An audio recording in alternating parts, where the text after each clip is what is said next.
Terri Ward. I'm Sullivan County Legislator representing District 5, which encompasses the towns of Fremont, Calhoun, Delaware, and a small portion of the town of Liberty. I am also the chair of the Public Safety and Law Enforcement Committee for our county. During the winter storm, we experienced significant hardships due to many factors, but the most significant was due to the loss of electricity for the extended period of time.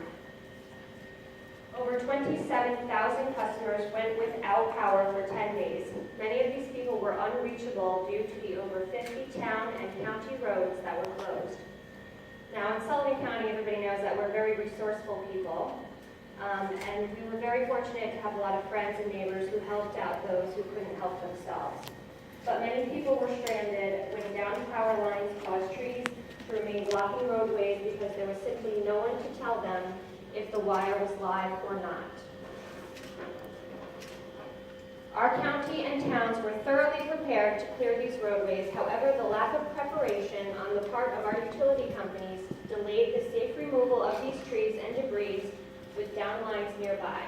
It is my utter belief that had our utility companies been prepared for this storm properly, the residents of our county would not have experienced such significant hardships.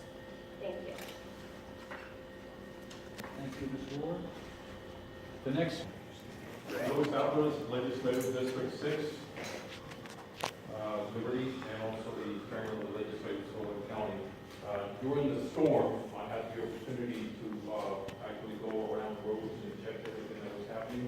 One of the things that was really struck me was the sense that I saw a lot of the trucks, I saw a lot of the personnel. Everybody was ready to help, but there was nobody to guide them.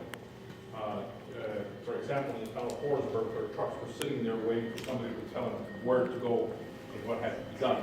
At the same time, I got the town of Tustin, the town of Highland, the town of Lumberland, and the town of Forestburg, everybody calling because they couldn't get the roads cleared and clean because they didn't know which had electricity, which one did not have electricity.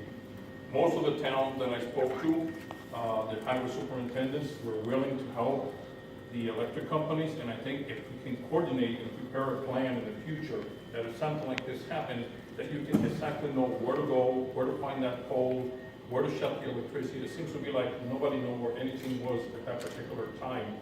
And again, the town of Lumberland and Highland was out of electricity for a lot of days, and this was the major problem. The town of Tustin had so many roads blocked that And the only reason those roads were blocked, simply nobody knew that that power line had electricity, did not have electricity.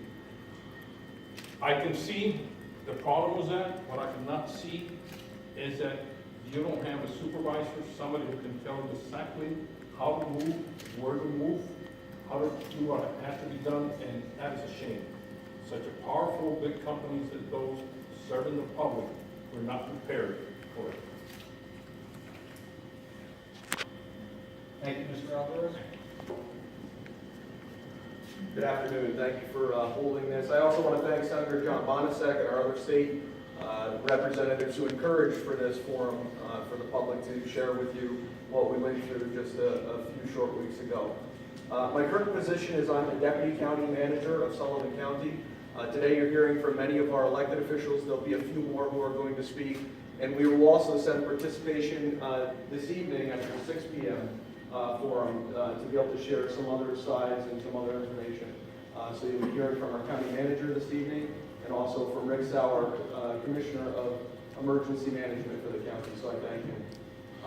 None of my comments today that I will make on behalf of the county or as a citizen, who though I live right on the border in Orange County was without power for almost 6 days, will reflect on any one individual representing the companies, because I believe that all of the individuals who we came into contact with sincerely wanted to help, and when we did receive line crews or representatives from the power companies to our emergency center, they were trying to help and they were willing to help. The problem comes down to communication, prioritization, and a true understanding of what's happening on the ground. You can look back at a service outage map and say, okay, we've got 500 customers out, or we have 1,200 customers out. Legislator Ward said at the beginning of the storm there were 27,000 customers out in Sullivan County. But the service maps don't speak to exactly what's happening on the ground. Within about 24 hours after the conclusion of the storm, so the storm really stopped late Friday night. By Saturday night, we had been out on all of our roads, worked with the supervisors throughout the county, received information back to the EOC, and were able to clearly understand that although we had a number of service outages throughout the county, there was areas that were far harder hit. And those areas were, as the chairman of the legislature said, the town of Tustin, Lumberland, Highland, and Forestburg. The further complicating aspect to those four municipalities being hit as hard as they were is that they're represented by two separate power companies. In fact, the fringes of both power companies' jurisdiction divides those two towns. So, for Orange and Rockland, their primary focus being far south of there, this is kind of at the edge of their district. For NYS being far north, this is at the far edge of their district. We were able to assess by Sunday morning that there were over 140 roads in those four towns alone that were inaccessible to passengers. This called for an emergency to be extended by the county manager and also resulted in us pulling together a conference call of all of the school district superintendents to communicate to them the severity of what we were dealing with. The school superintendents themselves could not even get accurate information from the power companies about restoration, some of it due to lack of communication, and most of it primarily due to the amount of severity of down wires in that area. This forced us to close schools almost countywide on Monday, and then continue to close schools for some of the towns on Tuesday, and then into Wednesday. We come from a challenged county, economically speaking. When students are not able to get to school in this county, it means often that they might not be fed. They might not get a warm place to be. They might not have the interaction with others that they depend on to make their lives work. So we were really concerned about getting students back to school after being out for such a long period of time. It was difficult. It was very difficult. It was extremely frustrating that by Saturday night we knew where we wanted to go. We had the National Guard support. I can't thank enough Lieutenant Colonel Jody Lupo and his team who showed up with materials, equipment, and staff willing and able to help. I can't thank enough Kimberly Harriman, who was a representative from the governor's office tonight, but who stayed and bunkered down with us at the EOC to give us good information and help us plan for the next day. I can't help but to thank enough Tom Bastione, a representative of the governor's office who came down to work with us. All of our DOT crews, all of our volunteer fire houses, all the town supervisors from that region, ready to go, and with the support of New York State DOT, but we could not get firm commitments from the power companies about who, how, where, and when they would be able to send us, so that way we could go out as a team, as a task force, to make wires safe and remove trees. That's a big problem. Again, I don't blame the individuals involved. I think it's the only point of bringing it up is so that way we can reflect on this now and say, what can we do to fix it, and then get on top of it. I think it was also frustrating to see some of the power companies involved in the storm, not all, and the different way in which they dealt with communicating with their customers.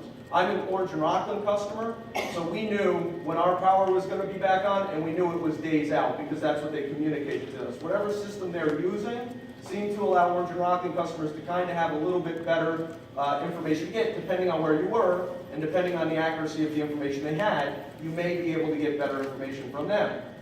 On the NYSEG side, I was in Liberty, at the headquarters in Liberty. I was there on Sunday, I was there on Monday.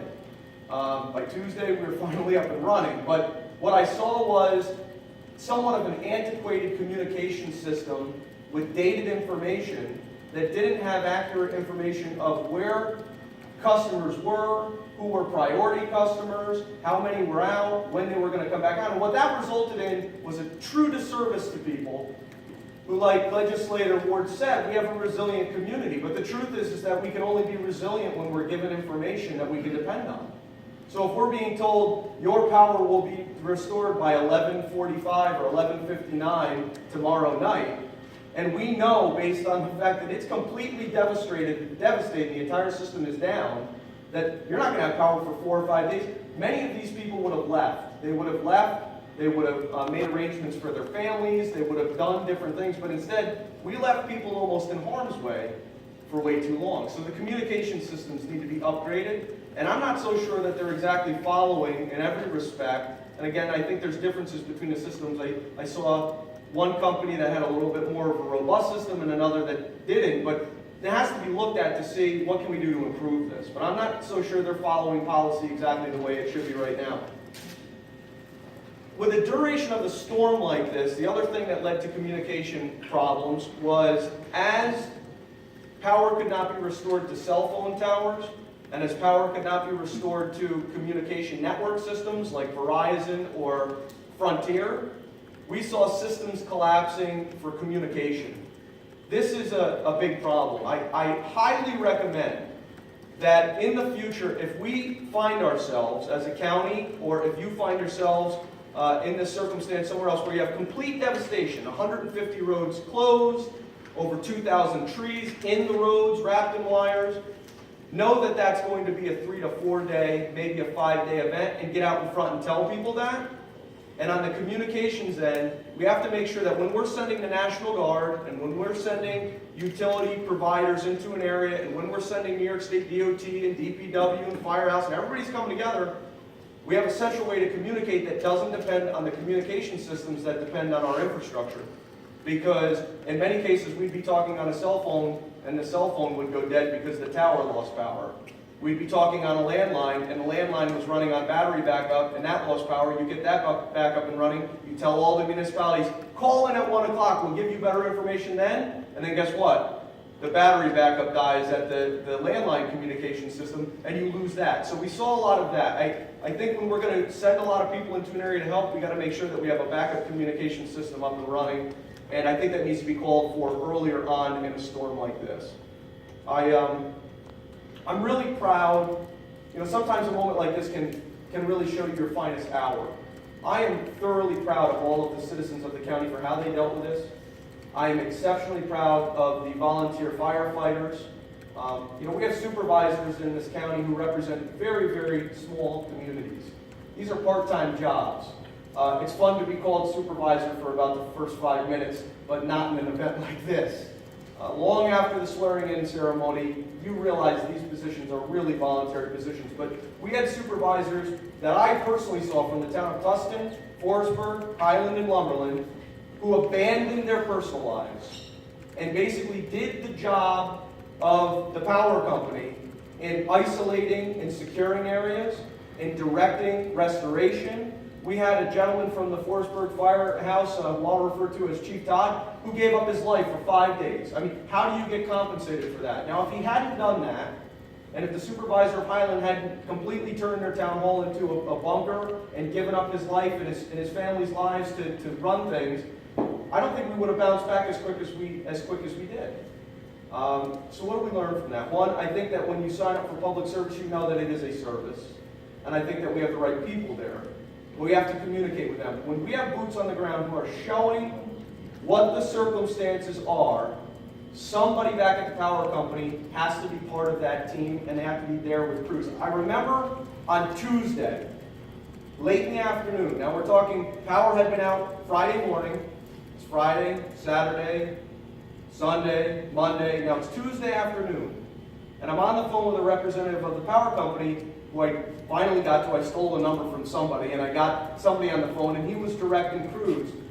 And I said, I need you to send one bucket truck with one crew to make sure that this line is safe so we can get this road open. We had a critical issue we had to deal with. And the person says, well, do you understand that if I do that, they're not going to be turning on power somewhere else in that community? And I said, yes. It's a sacrifice of public safety versus being able to have power on for somebody else. We have to take care of public safety first. So as a former town supervisor who's been through Irene and Lee and Sandy, we had a lot of reflection after those events, and I know that improvements were made in Orange County because of those. I think we need to see the same improvements here. It's critical on how we respond based on the time of year that it is. I think many times we look at this and we say, okay, it's okay if, in a catastrophic situation that people are going to be without power for 4 days. Not when it's below 20 degrees. That's a real problem. not when there's a chance in the middle of dealing with a storm and trying to clean up wires and clear trees so you can get plow trucks through. You can see another storm on the horizon that they are calculating to be just as bad as what you went through. Our responses in the winter months must be double of what they are in the summer months. And working together and communicating together, I think we can make major headway going forward. I've talked to town supervisors and citizens of the county who say it doesn't matter what you say at something like this because they'll just listen, take a note, and nobody will do anything to change it. I don't believe that. I don't believe you're here to waste my time, and I'm certainly not here to waste your time. I believe that the representatives of the power companies who we deal with are good people, and that they want to do the right thing, but sometimes they need someone to direct them, to show them that this is the right thing to do, and we may need your help here. So I thank you for your time. I thank all of the folks from the county who are going to be speaking today and speaking this evening. I thank all of the elected officials who are here, and I apologize that we have to leave early, but we have a very, very tight schedule this afternoon, and some of us have to leave. So thank you. Thank you, Mr. Depew. Good afternoon, and thank you. I am the legislator from District 2, Nadia Rajsz, from the 3 towns or 4 towns that were hit the most severely through this storm. Lumberland, Highland, Tustin. Tustin is not in my district, but it was severely affected. Mamakating, parts of Mamakating, and Forestburg. I have to say that I was very disappointed, not only in Orange and Rockland's response, but also in NYSEG. Lumberland is all Orange and Rockland. Highland is NYSEG. It's not only in their response, but in the number of crews that they sent. On Friday, I started getting calls of desperation from the fire departments asking me if I can get somebody out there to help them clear the road and to get some vehicle from Orange and Rockland to come and see if the wires are live or not. Nobody responded. I did have those numbers to call Orange and Rockland. As a prior supervisor, this is not my first rodeo with Orange and Rockland in this town. I did go through prolonged rainstorms that took down trees and left us without power for 3 or 4 days. We had Storm Sandy that left us out for 3 or 4 days. But this was a devastating storm. We all knew that. There were older people that were left without power, without heat, without food, without phones. I can't just blame the utility companies like Orange and Rockland and NYSEG. I'm also faulting Frontier. We had no communication, we had no cell service, and where was Spectrum in this whole thing? There was no internet service. There was no way of people getting any type of communication, regardless of whether the utility company said we would be up in a day or 2 or 3. There was absolutely no way for them to get communication outside of us driving from door to door, and if we got that information, I'd have to drive outside to get my cell phone to work and to get information. As a matter of fact, you guys could not get a hold of me. Somebody said, has anybody heard from Legislator Nadia? And they couldn't get a hold of me because I had no cable, no phone, no cell phone, no nothing. We were just in a bubble.